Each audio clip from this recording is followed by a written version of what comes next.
All right. Hello and welcome, my friends. My name is Paul. This is Parvez. You've probably seen this the last couple weeks on this channel. Last week we did a meditation video where we just chatted about different forms of meditation and different ideas about it, and we ran out of time. So we decided to do a part two. This is meditation part two. And one of the things we really didn't cover too much that I'd like to cover, and I'm sure that Parvez has some things that he'd want to talk about too, um, is some of the options for meditation. I know a lot of people have trouble just sitting and focusing, and they struggle with it. And I do want to invite you, by the way, in the comments below, if you have some problems or questions about meditation, or you struggle with it in any way, please put a comment down there, and we'd be happy to give you some tips on that. But the other thing is, I'd like to talk about some different forms of meditation, some that are maybe not as stringent, some they may be easier for you to do, especially early in the day when your mind's already a little calm. And then I'd like to talk about some of the benefits, some of the reasons why we even bother with it. I mean, there are some spiritual leaders out there that do not meditate on a regular basis because they end up adopting this sort of centeredness, and they just, everything they do is a meditation. That's Right, right. ideally where There, you want to be. of course, of course. I mean, their aura has become like this meditative aura. They have gained that level where their aura is right now a very mindful meditative aura.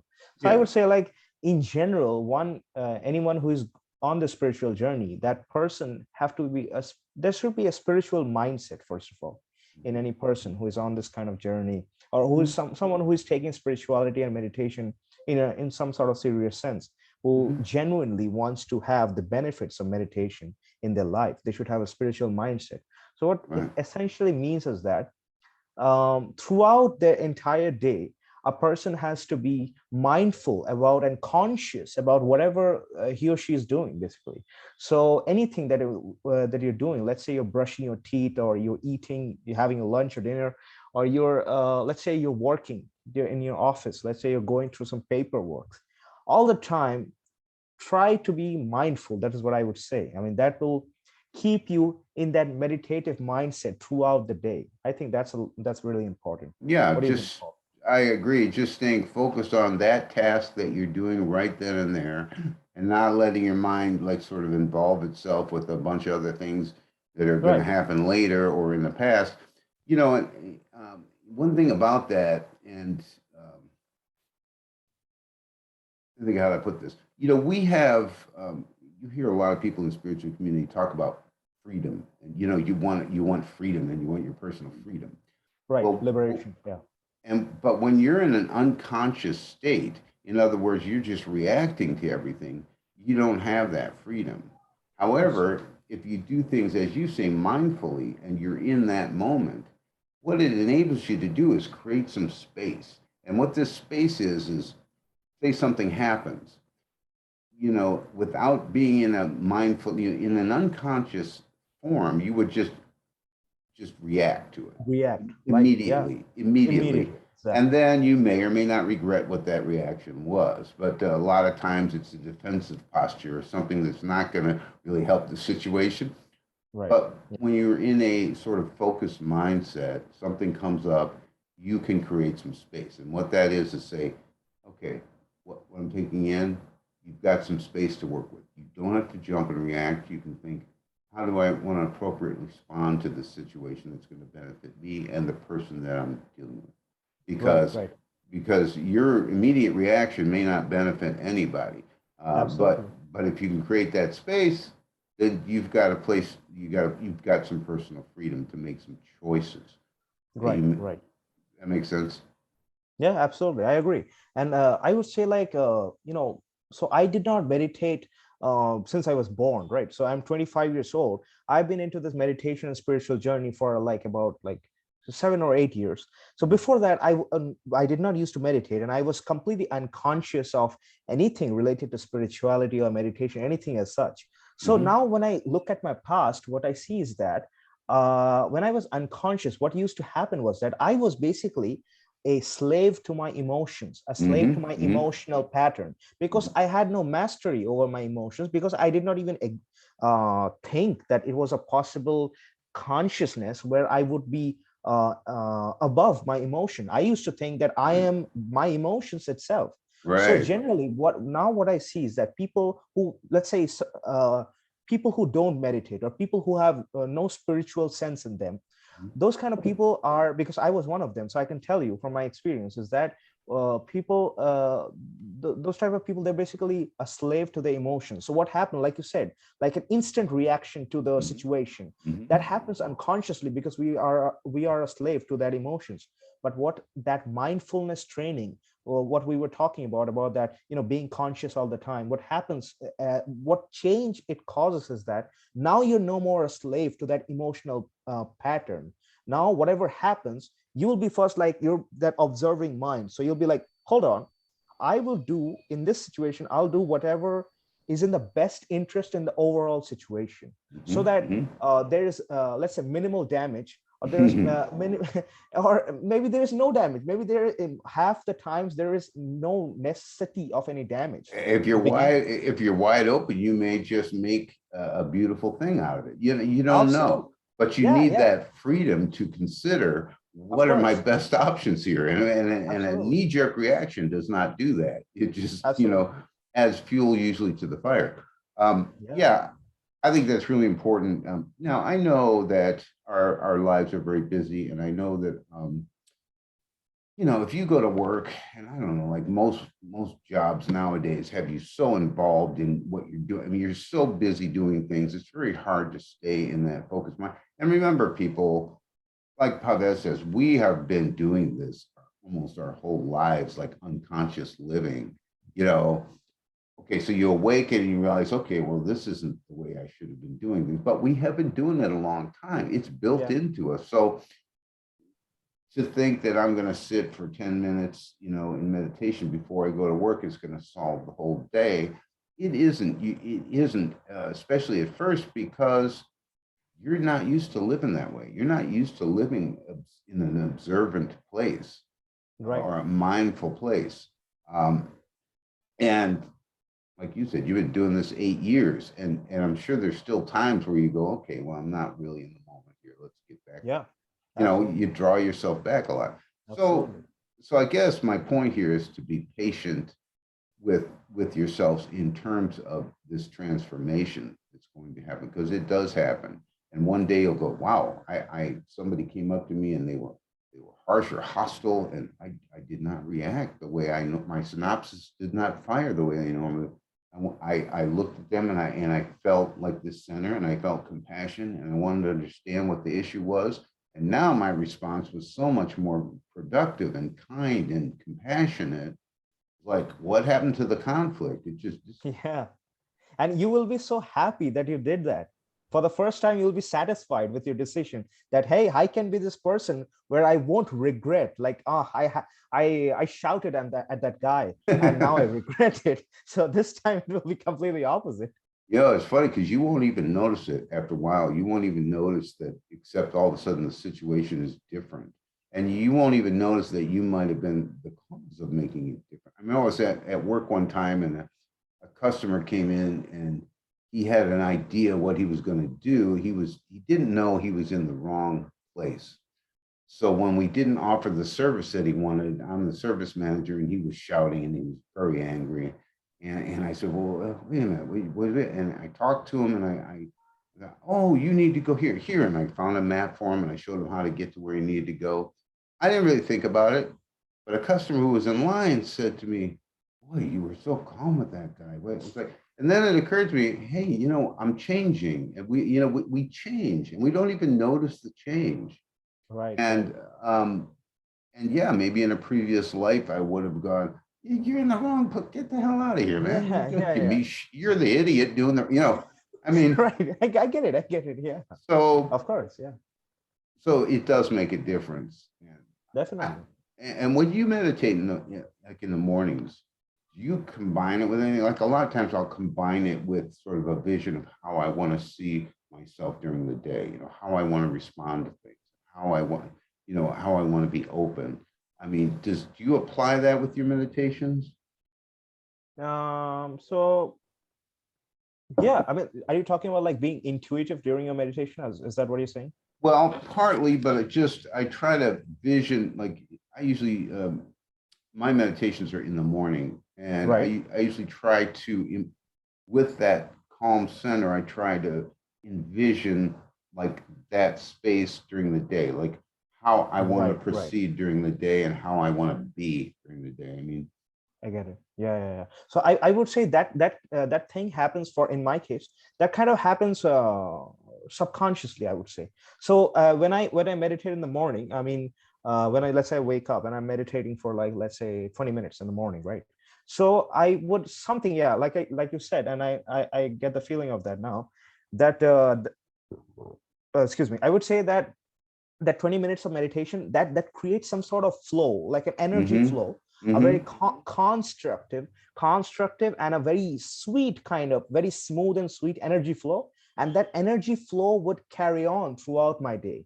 So that will right, like automatically make my day like 100 times better. I mean, yeah, in a way, yeah, I would. And a difficult, let's say in a day difficulties arise in front of me, and I would be dealing with those difficulties or difficult situations in a much more sporting sense. I will take it like take that as a sport. It's like, mm-hmm, it's a game, it's a challenge. I'm gonna be enthusiastic about it. It's a yeah, challenge in front of yeah. me. Life is putting a challenge in front of me. I'm just gonna take it. Let's see and I'm gonna play it like a sportsman. Yeah. I like that idea. I like that idea that it comes at you not as an attack, but as okay, here's the game. Yeah. My job is to diffuse this or make this better or Yeah. create something out of this. Yeah. And it's Let's play. amazing Yeah. how Yeah. well you can create things out of, you know, shit. I mean, out of stuff that you would never think of trying to make anything nice out of. Of But, course. Yeah. everything is an opportunity if you have that mindset. Yeah. So Yeah. this is one of the reasons why I think it's important to meditate. And like I said, some people don't meditate, and that's probably okay too. I think what you have to do is Like, find yeah, your method of getting quiet and getting centered, and that may definitely. not. Yeah. And I know maybe even the word meditation is difficult for some people. Some So people, yeah. maybe you need to call it something different, like getting Right. centered, getting quiet. Yeah. Getting quiet, being mindful, being conscious. Now, Yeah. when you notice that you're quiet and that things are calming down, also notice what's happening in that moment. So, for example, like in the morning, I get some coffee and I'm either reading or just sitting. And sometimes I'm just sitting. Um, that's sort of a meditation for me because I don't really have anything to think about. I don't really think about the day ahead. I just sit. Absolutely. And that's a moment where I notice, okay, well, this is a very quiet time. It's a good meditation right here. Or Right. Absolutely. my cat jumps up and wants to be petted, and so you're just watching the cat and petting the cat, and that's a very mindful meditation. So there's a lot of forms that can do this for you without crossing your legs like this and Yeah. putting or Without going to that formal traditional approach. I mean, yeah, but maybe because there a lot of times in today's modern society, a lot of people will feel a little bit of, I would say, a disconnect to that. When they see like a Buddha meditating, maybe they won't be able to connect with them. So I would say definitely, yeah, to break that stigma, I would say first of all, yeah, let's not use the. I mean, maybe the word meditation has developed, could be developing like a difficult, like whenever people hear the word meditation, oh, it's so difficult. I mean, it comes up mm-hmm, with that, and it genuinely would be difficult for a lot of people, the formal meditation. But mm-hmm, yeah, like you mm-hmm, said, like these are basically there are techniques which puts you in that meditative state, like to, right, if you just remember to be conscious, to be mindful, and to bring about that example with a cat. So let's say petting a cat is like a mm-hmm. direct meditation. I mean, a Oh, lot of no people way, miss it. Yeah, I yeah, mean, because cats have a nature of, when you look at a cat and they're like, when they're purring and when they're being, calming down and the eyes are shutting down, to yeah. look at and observe that is a meditation in itself, I would say. Totally is, Yeah. yeah. And Yeah. that cats are very meditative. Well, not mine all the time, but but I mean, when I meditate, I don't like bite myself or anything, but they do that. They bite people, Yeah. and but no, you're right. Anything that draws your focus and you get single minded. Even in formal meditation, a lot of it is just sitting. You have a thought, you have something that you're focused on, and your thoughts, and they come and they go, and people get hung up because they go, "Well, I can't stop my thoughts from coming." Right, right. You don't need to in that You kind don't of need to, meditation. exactly. And You you're not just even supposed to try you're and not even stop it. supposed to. No, but that Yeah, because now you're creating a conflict with yourself. yeah, yeah. It's pointless. You're So supposed to be like an observer, like as if right. like you're in the movies and observing the thought as a movie in front of you. Yeah, who do, did you ever listen to Rupert Spiro? Yeah, yeah. Rupert Rupert Spira. Yeah, Spiro. His whole thing when he talks a lot about that mentions that your personal self is a blank screen. It's just a yeah, screen, and yeah. everything that goes on in your life is you're capturing on that screen. So Right, right. yeah, and I love that idea because it doesn't matter what happens on the screen in the film, the screen stays the same. Right. If there's nothing showing on the screen, it's just a blank screen. The rest of the way, it's just mirroring and reflecting, but the screen stays true. And that's Right. when you meditate, you are finding that screen and you are observing everything that's being, projected onto it. Of course, of course. And I would like to like you brought up in while you were talking about that like sometimes you would sit and like you're doing nothing, basically you're sitting and maybe you're just sitting, right? You're sitting and having a cup of coffee, and you were talking how that itself is a meditation. Mm-hmm, So like mm-hmm. I would come to that same conclusion from there is a point in my consciousness in the past. I thought about that thing. Maybe I don't exactly remember where, but I think someone was talking about it and I captured that in my memory. It was about like there's this meditation technique itself called it's called literally called a do nothing meditation, where what you have to do basically is that you have to do nothing. I mean, that's what you have to keep in mind, that you are just sitting and doing nothing.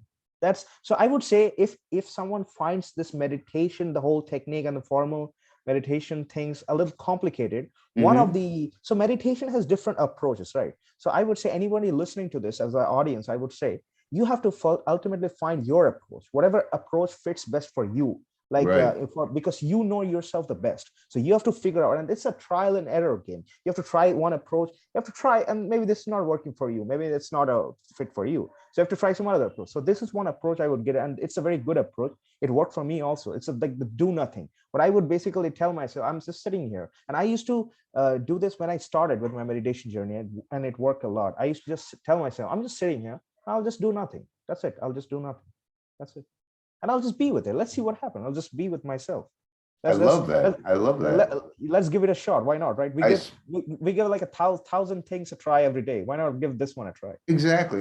It's funny you said it because that's a perfect meditation for people in the West who seem so hung up on filling every moment with either a text or a look or a this Right, or a that. And it's like, right, right. stop. Just Yeah, try to just do nothing. Let's make that a game. Can you yeah, just sit and do nothing? How yeah, long can yeah, you do nothing? And yeah, I can do nothing for a whole weekend, but that's just me. But no, I mean, yeah. but Hey, try it for 10 minutes. try it for 10 minutes. Try doing nothing for, I love that idea. I love that Yeah, idea yeah, yeah, yeah. I because, mean, and here's the other thing. When you are set on, you know, sort of advancing your center and advancing your spiritual self and getting closer to your authentic self, you really can't do anything wrong.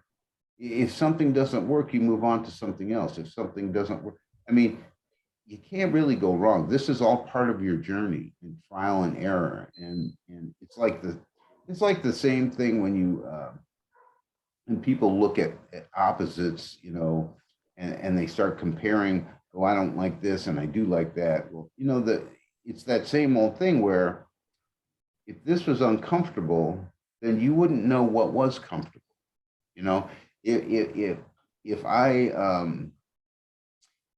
didn't have the discomfort of sitting in a full lotus position, yeah, then I wouldn't recognize how much more comfortable just sitting on a chair is. I mean, I think you have to accept that everything you do is good. Everything comparative. you do is going to be propelling you to what you need and where you need to go.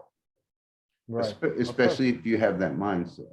If you're not a total narcissist, selfish person, Yeah. everything you do is going to be to the benefit of yourself and others. So I Yeah. think with that mindset, don't think about, oh, I failed at meditation. There's no failure involved. Yeah. There's some days it works, some days this doesn't work, some days this does.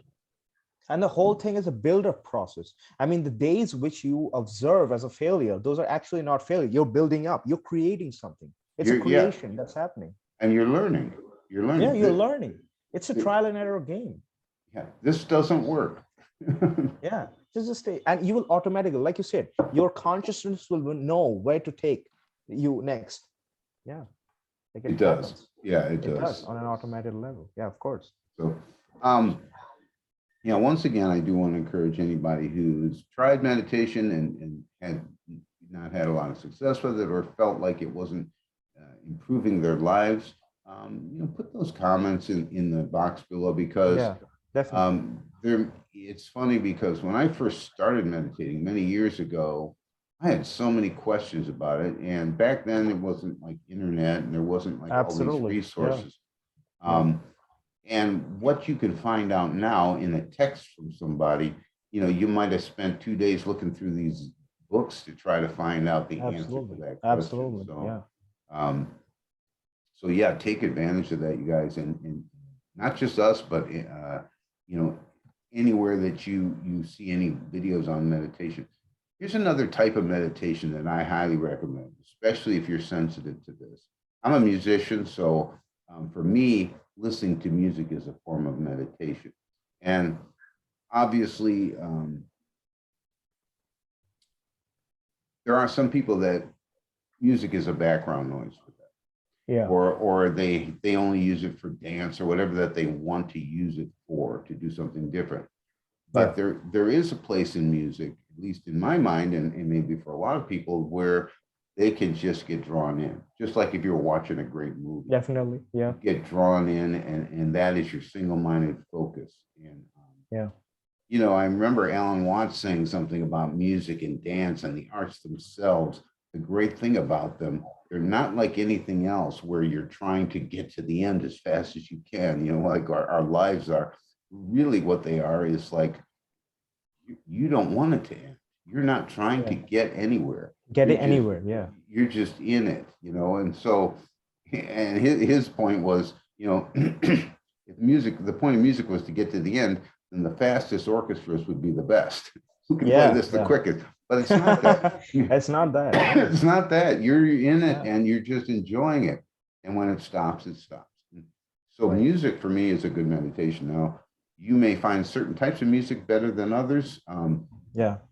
I have written some music for meditation, and actually, so on some of my videos, I have a couple pieces up there for meditation. But I want to do more of that, Yeah. and I think I would encourage anybody to. There's so much out there. Yeah. I think I saw one of your videos like called Chakra Cycle or something. Chakra Journey. Chakra Journey. Yeah. Yeah. You mixed.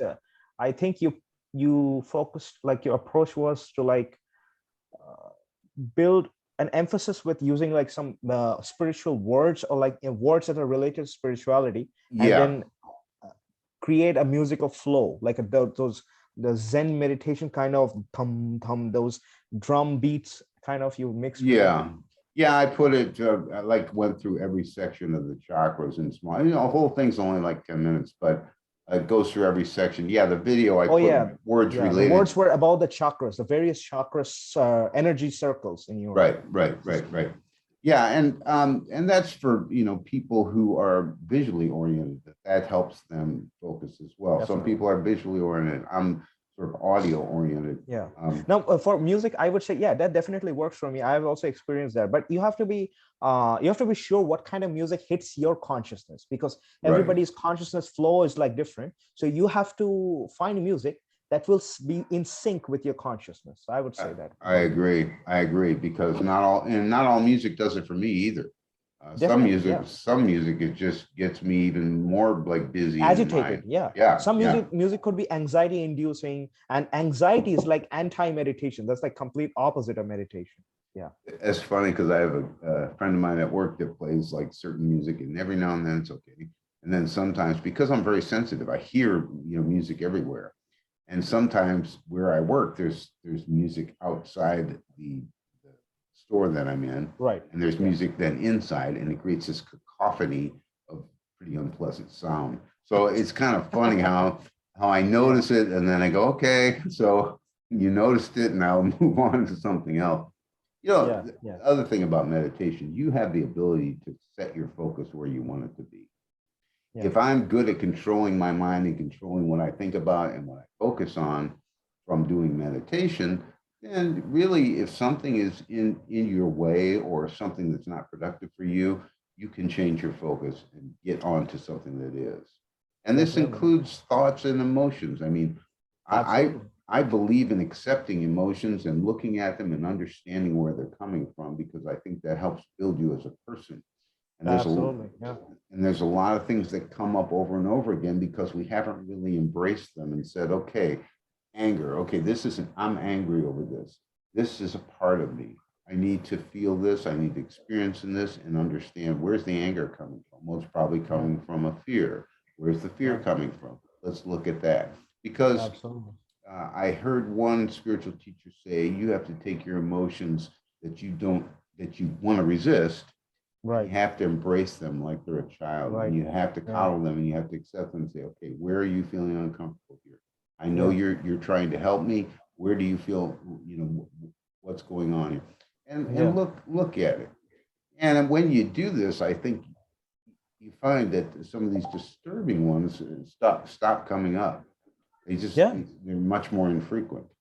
Yeah, because if you actually the initial tendency is to like reject, like anger is coming, Mhm. I'll reject, I'll stay away from, I'll create a Yeah, I'm not blockage. angry. Yeah, yeah, I'm not angry. I'm I'll not. just ignore it. I'll just ignore my anger, and I will not accept that I'm angry. I will say that no, I'm not an angry person. But that is actually that's not going to solve anything. So, like you said, you have to address it. And once you address it, you figure out what's the source. Like you said, like so it could be fear.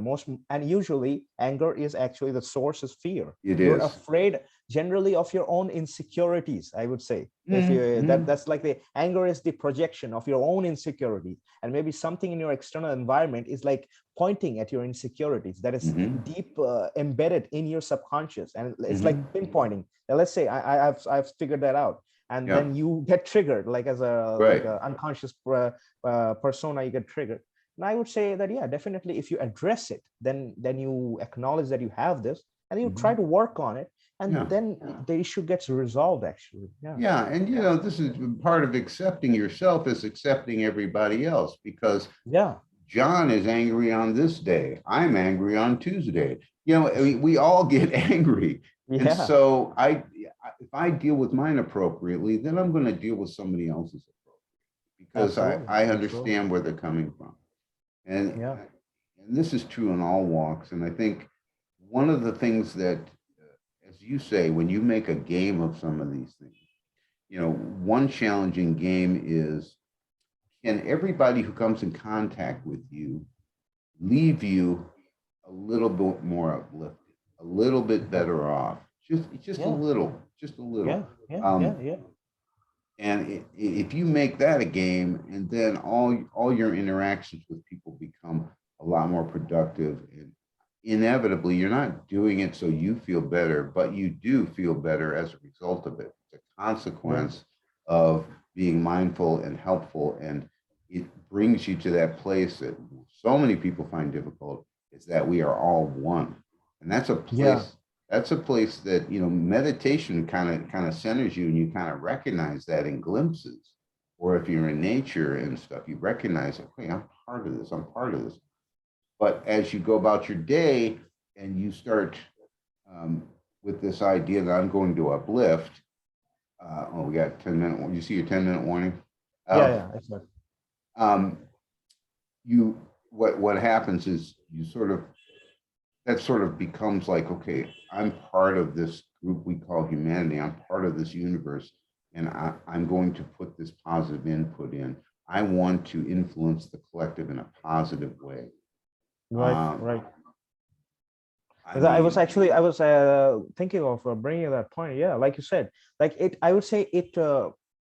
The more you develop that meditative mindset, the more you develop that mindfulness, that kind of attitude in you, Mm-hmm. you Mm-hmm. start to realize, or you start to develop this holistic persona where you don't see yourself as this, this is me, and I'll have to think about what's best for me, this guy, this Mm-hmm. kind of narcissistic mindset, which is actually, if you when you become conscious, you realize that the narcissism, what you were originally thinking, that this is me and I have to protect myself, the more you do that, that's actually like a trap. Actually, you're Mm-hmm. not Mm-hmm. benefiting anybody, because you're in an ultimate sense, the person in front of you and this person that you see in the mirror, there is and I haven't exactly figured out how this works, but there is some kind of like a that you are that person, or they are you in some sense. So that's like Mm-hmm. a holistic sense, and the more you go in your spiritual journey, you realize that.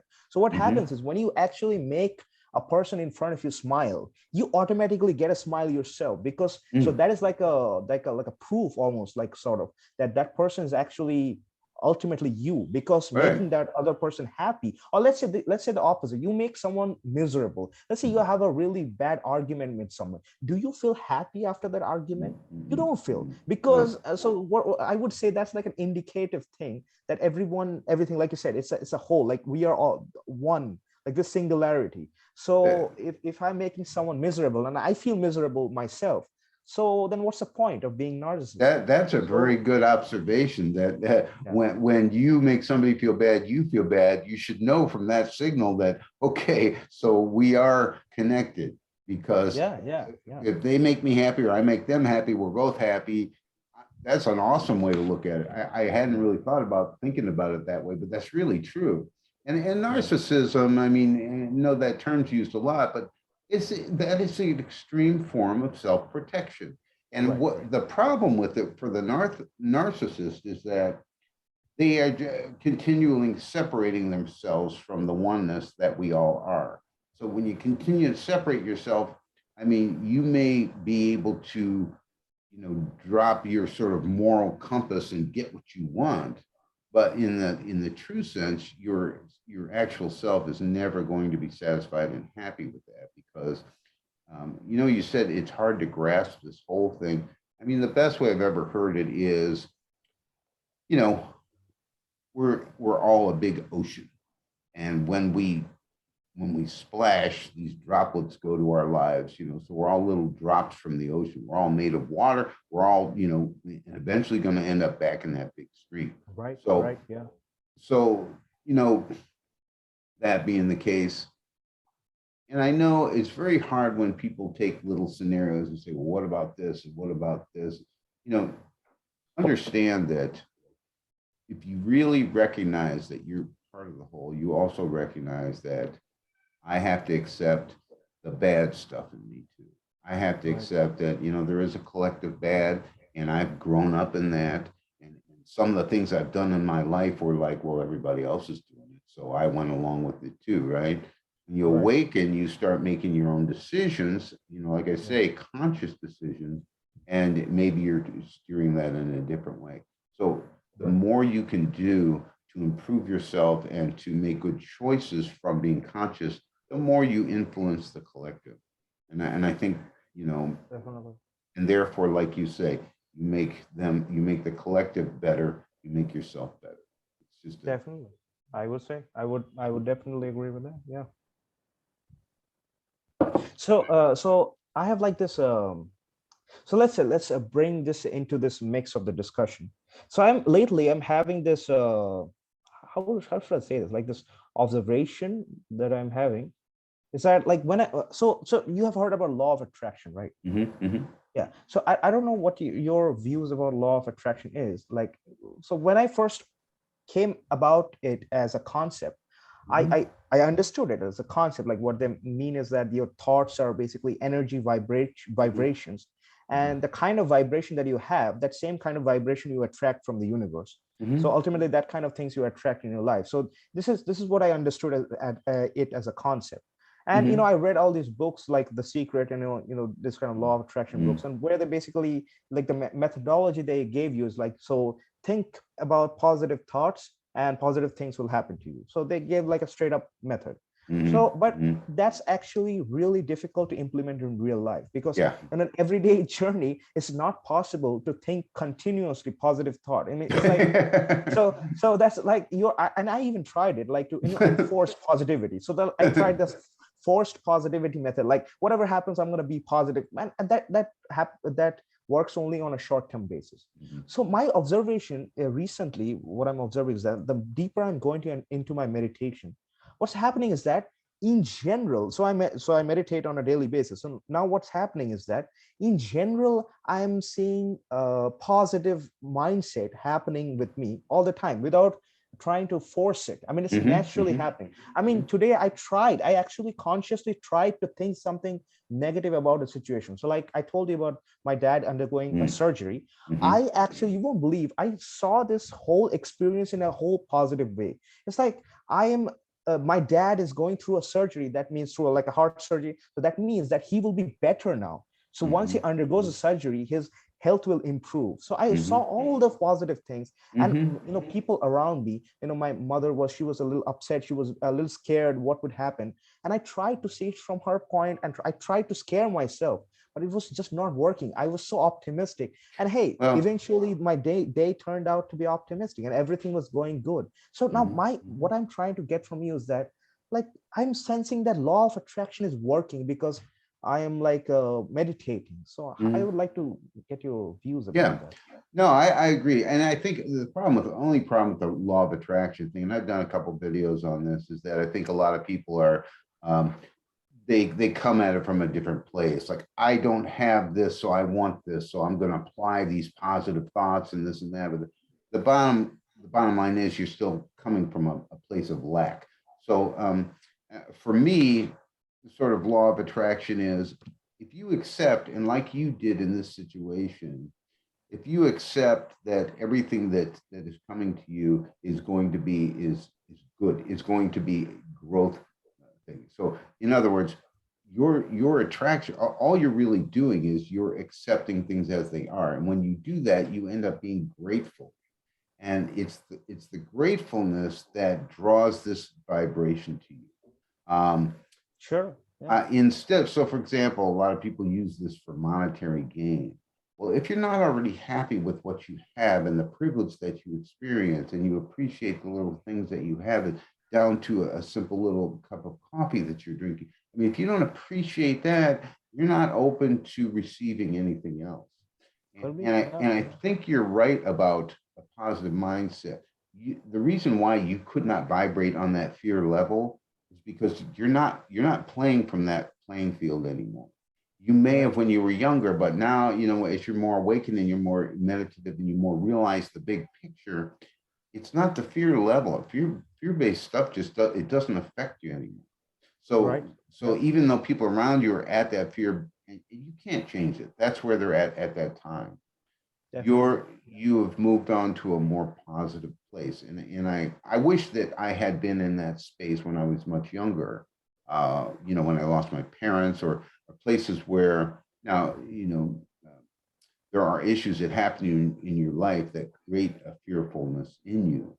But like I said, over years of meditation and just focusing and recognizing that everything that happens to you is good for you in some sense. You just have to find that good, and then you raise your vibration. And of course, the law of attraction applies. The vibration is raised, you're open to more things. We Definitely. could do like several episodes on this whole law of Yeah. attraction thing. I would say we'd continue with this. We can do that. Yeah, we'll do that. Maybe we'll do a law of attraction one, because Yeah. Yeah. once you put that in the title, everybody tunes in. Yeah. Oh yeah, yeah. So Hey, definitely, everyone watching, please post your comments there. We please want to do. create a community, and we Absolutely. want the discussion to carry on. Yeah, absolutely, absolutely. You don't want